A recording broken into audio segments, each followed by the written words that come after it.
Okay, so let's get right into it. We're going to break down why modern life can feel so, well, so overwhelming and what we can actually do about it.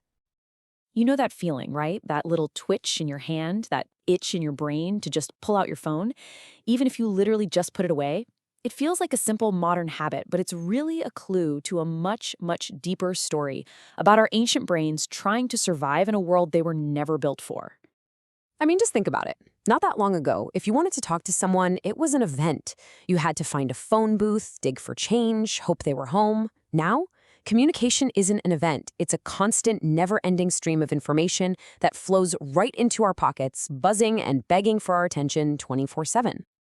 So, to really get a handle on what's going on, here's our game plan.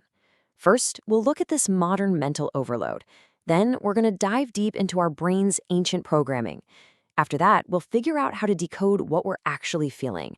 And finally, and this is the important part, we'll explore some real, practical pathways to a clearer mind.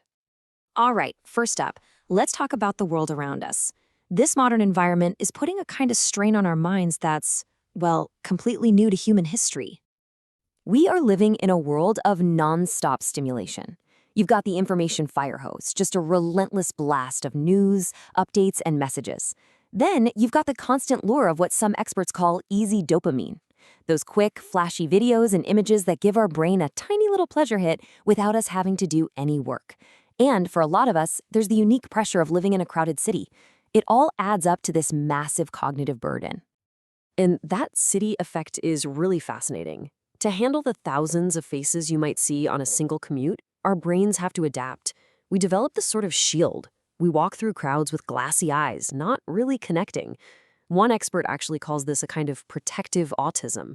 And to be clear, he's not talking about a clinical diagnosis, but a defense mechanism we all use to keep from being totally overwhelmed. The weird result? We end up feeling isolated in a sea of people. So here's where it gets really interesting. Why are we so susceptible to all this overload? Well, the answer isn't on our phones. It's buried deep in our evolutionary past. According to psychiatrist Mikhail Tetyushkin, our ancient survival instincts are basically being hijacked. Think about it. For our ancestors, information was literally life or death. Is that a predator rustling in the bushes? Is that crack in the cave wall about to collapse? A lack of information put them on high alert, and for good reason. And that feeling, that state of alert, has a modern clinical name: anxiety. It's the expectation that something bad is going to happen precisely because you don't have enough data to be 100% sure that it won't. Your brain is just trying to protect you from some unknown threat by keeping you on edge. But, and this is a huge but, there's a critical difference.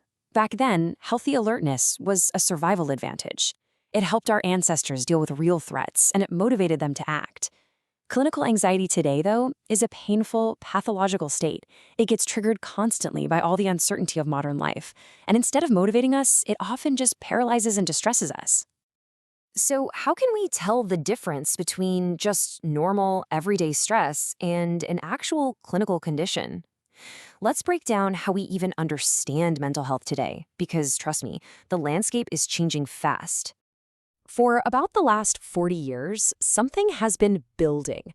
A very clear, very steady, observable trend.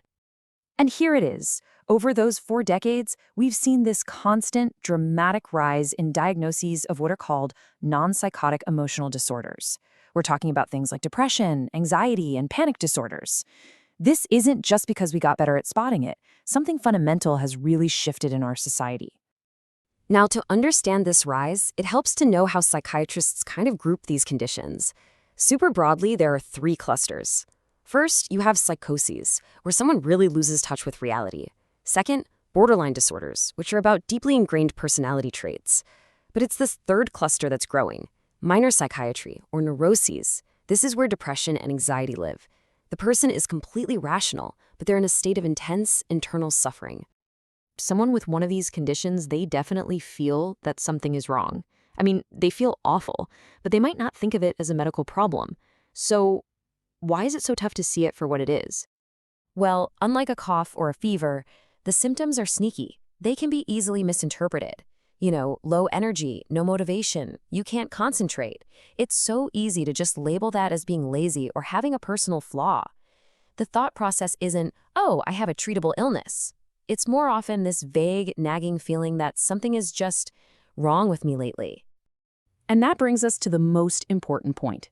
These are recognizable conditions, and the good news is there are clear, effective ways to get help. The tools we have today are more advanced than ever before. And thankfully, the culture is finally starting to catch up. The stigma around talking about mental health is really starting to fade. Younger generations, especially, are way more open about it. They tend to just see mental health as, well, health, which gets rid of all that shame that stopped so many people from getting help in the past. So what does a modern path to feeling better even look like? For a lot of people, it's a two-step process. The first step is often medication. And this isn't about some happy pill. It's about stabilizing your brain chemistry enough to give you the energy and focus to do the real work. And that real work is step 2, psychotherapy. That's where you learn practical skills to change your thought patterns and build up resilience for the long haul. One of the most effective, science-backed forms of therapy right now is called cognitive behavioral therapy, or CBT. This isn't about spending years on a couch analyzing your childhood. It's a super practical, structured approach.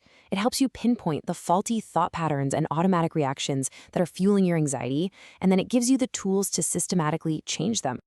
It's also so important to bust this common myth about medication. I love how Dr. Tatushkin puts it. Antidepressants don't make you happy. They don't magically change your personality into someone you're not. Their job is to remove the depressive component, the illness, so that your actual, real personality can finally come out and function normally again. So, here we are. We're living in a world that overloads our ancient brains, and that creates brand new challenges. But our society is also adapting. We're developing a better understanding and much better tools to cope. The information is out there, the stigma is falling away. So the only real question left is, are you adapting too?